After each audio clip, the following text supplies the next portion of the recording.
Okay, guys, I want you to be familiar with something I'm about to say. Asymptote, asymptote, 1, 2, 3. Asymptote, asymptote, 1, 2, 3. We are going to be graphing some tangent and cotangent graphs now. And the good news is, then we've graphed all 6 of them, and we are done graphing. But then we have to practice so that we can nail it. So, y equals tangent x. Well, this thing right here, this guy's a 1. They didn't write it in. I'm not going to either.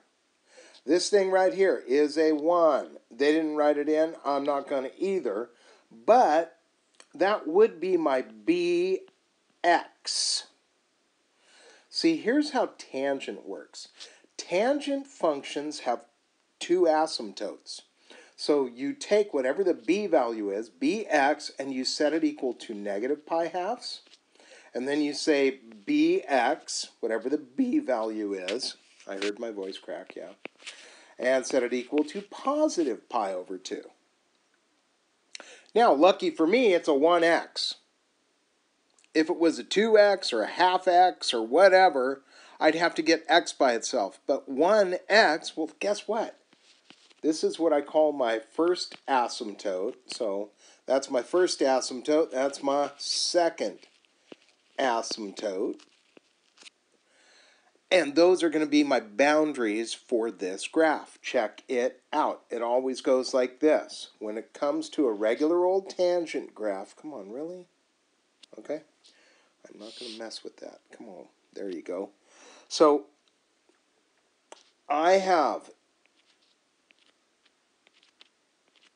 I'm just going to sketch it out real fast. Here, I'm going to go like this. Here's my first asymptote. Here's my second asymptote. Okay, here's my first asymptote. Here's my second asymptote. Asymptote, asymptote. 1, 2, 3. There should be 3 locations between your 2 asymptotes. There should be 3 locations. And here's how it's going to look. I'm getting rid of my 1, 2, 3. But I am going to mark my first asymptote, negative pi halves, down here. Here's my other one, pi halves. Now, the thing is, the period for tangent. The period for tangent is different than all the other guys. When you want to know what the period for tangent is, you take the bigger asymptote, in this case, pi over 2, minus the tinier asymptote, okay? A minus is a plus, so what do you get? 2 pi halves. Well, 2 pi halves is the same as pi. This represents our period. The distance between the 2 asymptotes is our period. And then you take that number times 1/4. And you get your, guess what? Increments, just like we did with everything else. I'm going to just say increms. So, let's take a look at this. Of course, this has got to be 0 in the middle. And if I'm going to be counting by quarters, right? This would be 1 pi fourth. This would be 2 pi fourths. It would be 2 pi fourths, but I reduce it. I call it pi over 2. This would be negative pi fourths. This would be negative 2 pi fourths, but I would have reduced it. So what I'm trying to get at is this. Tangent gets graphed in its own unique way. Tangent will repeat infinitely, but it's not a wave function like sine and cosine. It's got asymptotes breaking it up down the number line. So here's what a standard tangent graph looks like. Let me draw it in red. I'm going to stick with my theme here. My theme is going to be all my markings in black, my asymptotes will be blue, my graphs will be red. So if you want to follow along. So right dead center, boom, there's my guy. I go up 1 unit, there's that guy. I go down 1 unit, there's this guy. And here's what a tangent graph looks like. Remember, the blue lines are asymptotes. So this graph is going to exist between the asymptotes, and it always has that cool curvature look to it. Now, on the very first part of the assignment you guys are going to do, they're going to ask you for one period only. This right here represents one period. Now, if they ask you for 2 periods of the function, here's my advice. I'm gonna erase some of this stuff so it's out of my way, and I'm gonna extend this, and I'm gonna give you guys another period of this. But here's my advice. I'm gonna grab my black pen, and I'm gonna go, okay, I have an asymptote. 1, 2, 3. I would have another asymptote here. So I'm gonna grab my blue pen, I'm gonna draw that in. Because every time I sketch a tangent, it is always easiest to sketch one perfect period of it and then go back and extend it. So here we go. I was counting by quarters. I left off at pi over 2. That's 2 pi fourths. So this would be 3 pi fourths. This would be 4 pi fourths. I can come back and reduce that. That would be 5 pi fourths. That would be 6 pi fourths. So what I'm trying to get at is I can just count straight down the number line. I can then go back and say, you know what, 3 pi quarters, that's cool, but 4 pi fourths, I should just call that pi, and 6 pi fourths, I should rewrite that as 3 pi halves because that would be reduced fractions. But here's the thing. Asymptote, asymptote, 1, 2, 3. There's the middle dot, there's the upper dot, there's the lower dot. And this guy right here should be congruent or the exact same shape as my first graph. That would be 2 periods of this function. So, like I said, in the very beginning, they're going to just ask you to graph 1 period, then they'll extend it to 2, but it's always easiest. Get 1 completely done, and then come back and do the second one, because then you're just extending it. All right, now let me go through one more tangent graph, because once you got the rhythm of tangent, it stays the same. And then cotangent is similar but not the same. So, since these are the only functions that are like this, tangent and cotangent, I waited and did these at the end because all the other graphs, if you can graph sine, you can graph cosecant. If you can graph, let's do this. We're going to do 1 plus 2 tangent 1/2 x. If you can graph, sine, you can graph cosecant. You can graph cosine, you can graph secant. But tangent and cotangent are the only ones you're going to hear me say asymptote, asymptote, 1, 2, 3. So, guess what this represents?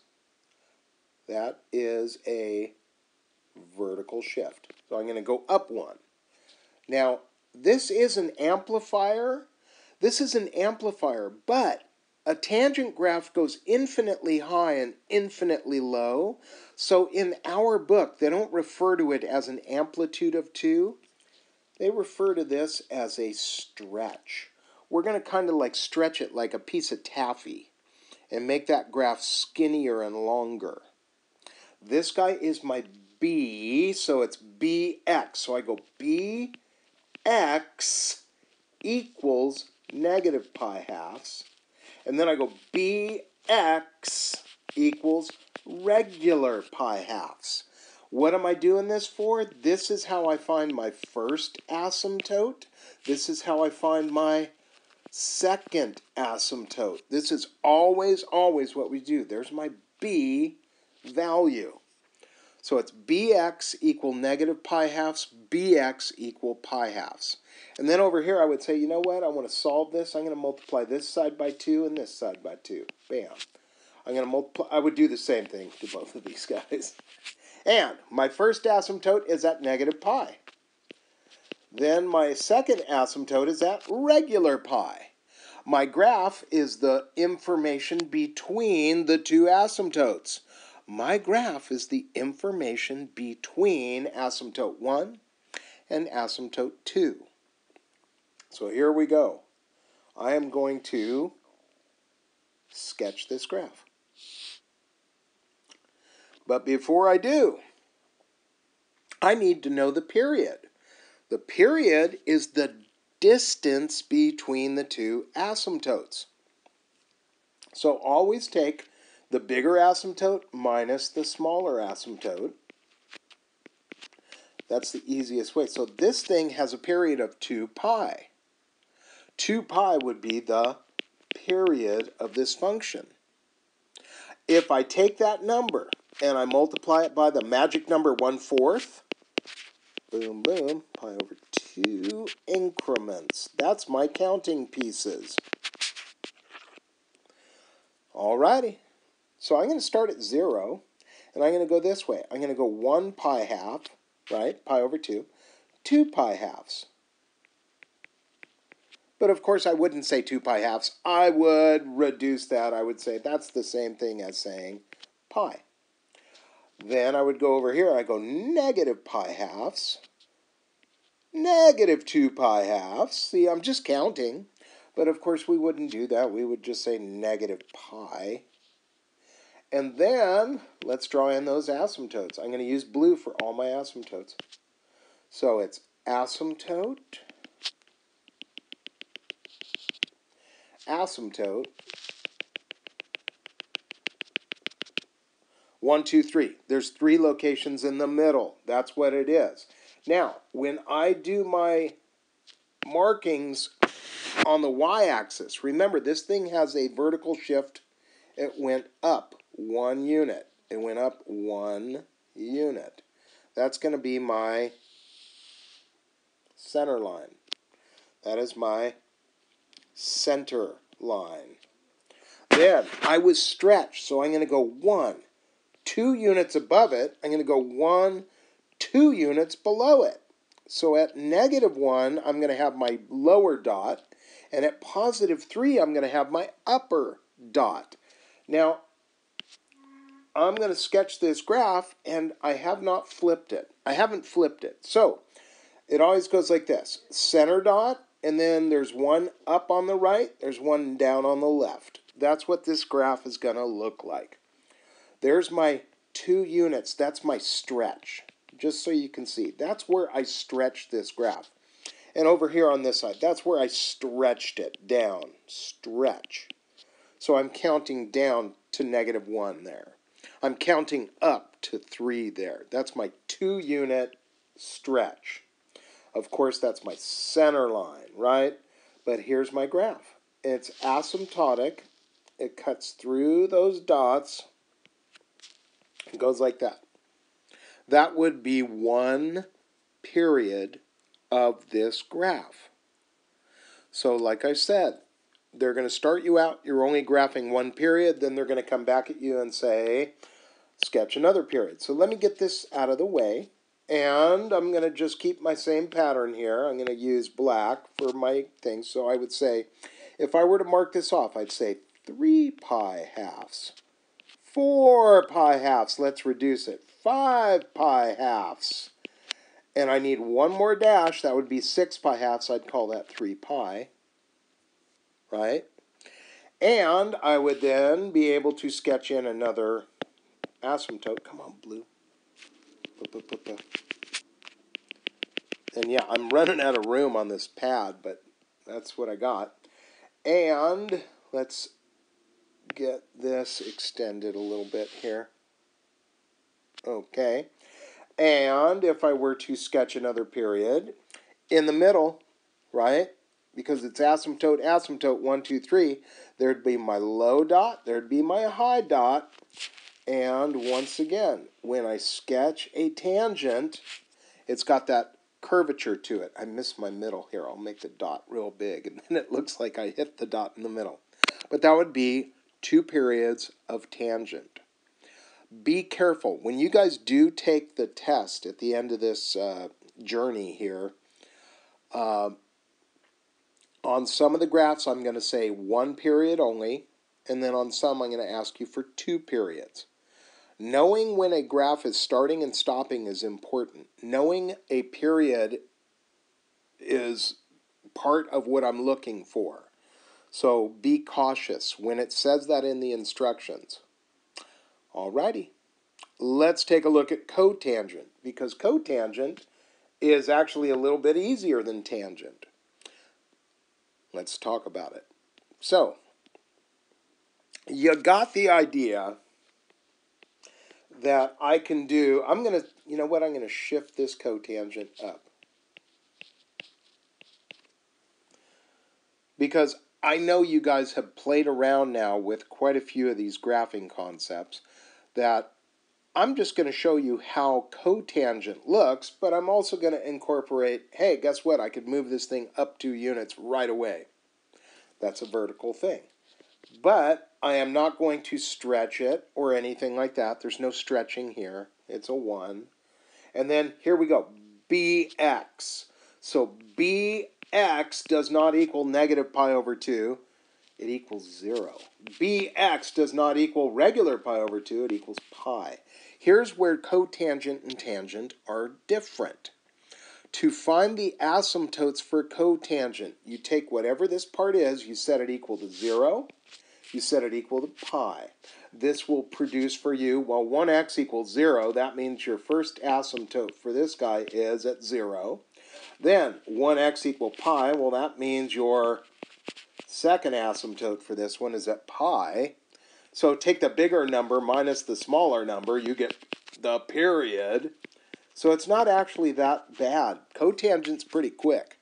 And then, of course, I would take pi times the magic number 1/4, which breaks my graph into quartiles, and it also tells me the size of my increments.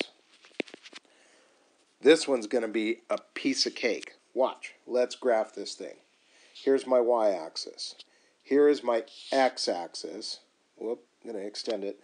I didn't put anything on the negative side here, because you know what? I don't need anything on the negative side. This thing has a mark at 0. Then it's going to go 1 pi fourth, 2 pi fourths, 3 pi fourths, 4 pi fourths. I know I can go back and reduce 2 of these. But that would indeed, without a doubt, give me an asymptote 1, 2, 3. Let me reduce this stuff first. I'm going to go back and say 2 pi fourths. No. I'm going to call you, what? Pi over 2. And then 4 pi fourths. No. I'm going to just call you pi. Or 1 pi. Let's draw in some asymptotes. Asymptote.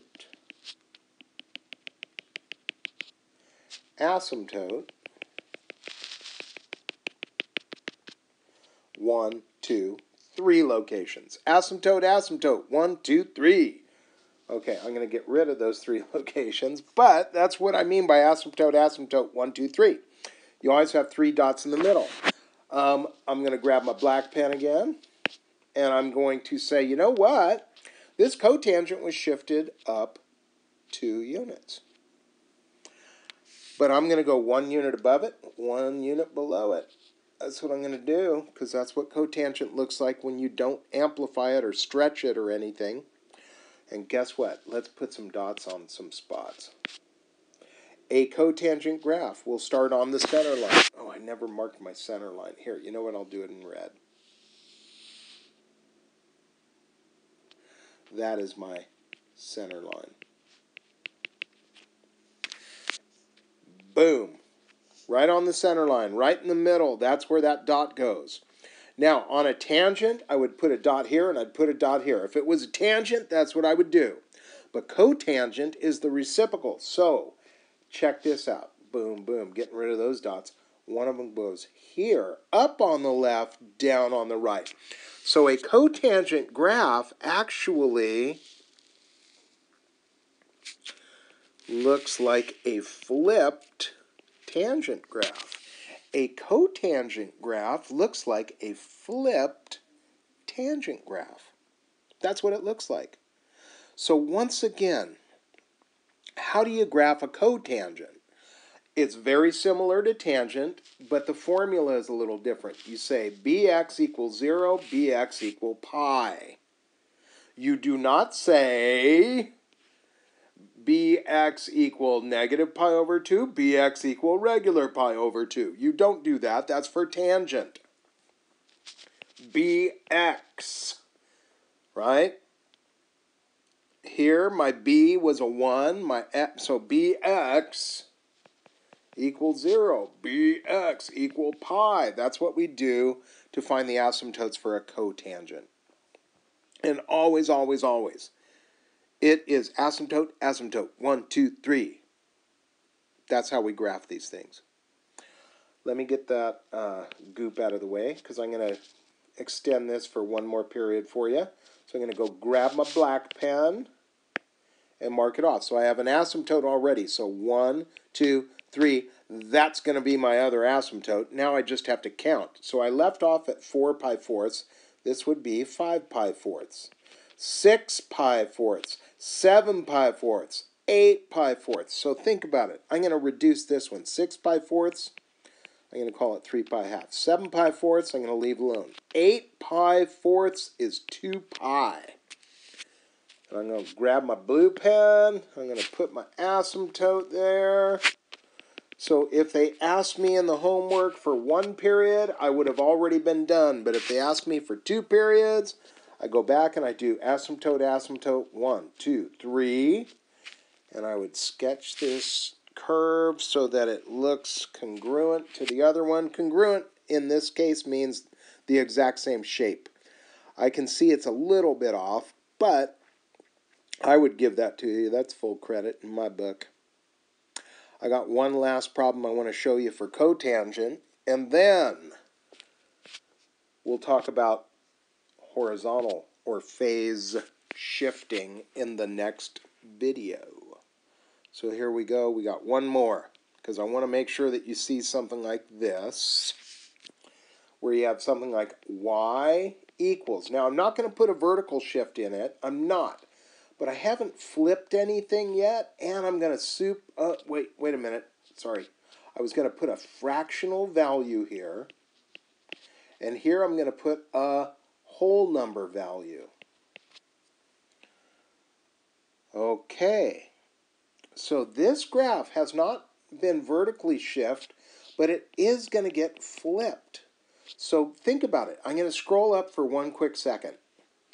When you flip a cotangent, it's going to look like a tangent. When you flip a cotangent, it's going to look like a tangent. This, in our book, is called a shrink. When you have a fractional, 1/2, 1/4, whatever, it's going to compress your graph. It's a shrink, not a stretch. But here we go. Here's my bx. So I'm going to say bx equals 0, bx equal pi. If I divide both of these by 2, I still have 0. What is this guy? He's asymptote 1. If I divide this by 2 and divide this by 2, I get x equal pi over 2. That guy is my second asymptote. So my graph is going to be all the information between those two asymptotes. Now, I haven't done this yet, but I want you to see that you can actually sketch this graph without labeling any of this junk for me. If you get the concept of how to graph it, watch. I know that this asymptote, first asymptote, is at 0. So I am not going to give myself a ton of room on the negative side of the x-axis. All of my information is going to be focused on this side, okay? And I have not been shifted up or down, so this graph's going to start on the line 0, right? But I have, technically that's going to be an asymptote. 1, 2, 3, that's going to be my second asymptote. I want to keep my color scheme the same. So all my asymptotes are blue, just to color code it for you.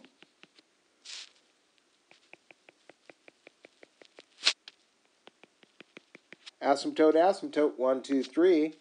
Well, if this is, let's say, 1 unit, then that would be a half a unit. If this is, let's say, negative 1 unit, that would be a negative half unit, right? That's what that shrink is about.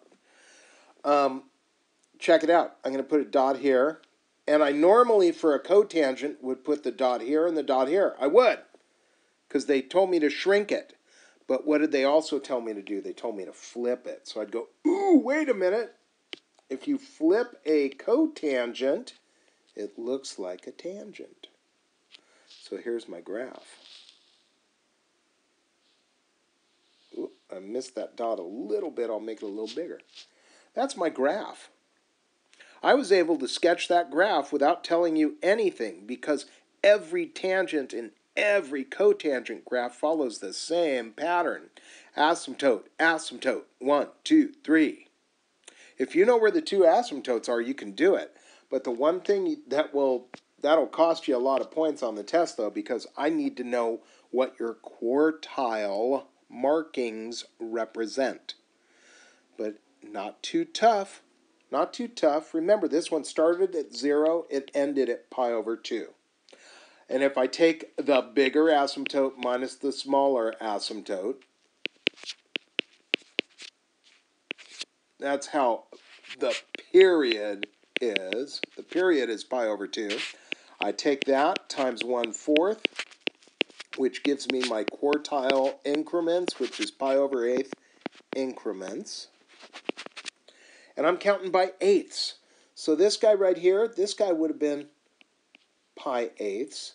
Then 2 pi eighths. Well, that's just pi over 4. Then 3 pi eighths.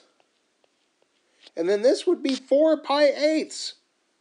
Well, 4 pi eighths reduces to pi over 2. It certainly do. And all my stuff's knocked out now. If they asked me for one period of this picture, I would be done right now. But if they wanted me to extend it, I could do that easily. I left off at 4 pi eighths. This would be 5 pi eighths. This would be 6 pi eighths, but I'm reducing it. This would be 7 pi eighths. This would be 8 pi eighths, which would put me at pi. I'd grab a blue pen and I'd say, that must be another asymptote, because the pattern is always the same. Asymptote, asymptote. 3 marks in the middle. 1, 2, 3. Asymptote, asymptote. 1, 2, 3 marks in the middle. Let's make those marks. So this would be the center. That would be a half a unit up, half a unit down. And I would sketch this graph so that it looks like the other one. There you go. All right. So just keep in mind, tangent and cotangent are the only ones that are like this, where you take whatever the bx value is and you set it equal to 0 and pi if it's a cotangent graph. You set bx equal to negative pi halves and regular pi halves if it's a tangent graph. But everything else that you've learned is the same stuff. You can shift graphs up. You can shift them down. You can, well, amplify them. In this case, they call it stretching or shrinking. You can flip them. You can actually phase shift these things. Guess what? When you phase shift them, what you're really doing is you're going to be scooting the asymptotes sideways. But it's still going to be the same pattern. Asymptote, asymptote, 1, 2, 3. Now, the next video, I go through horizontal shifting. I do the phase shifts in the next video. So this video is concluded.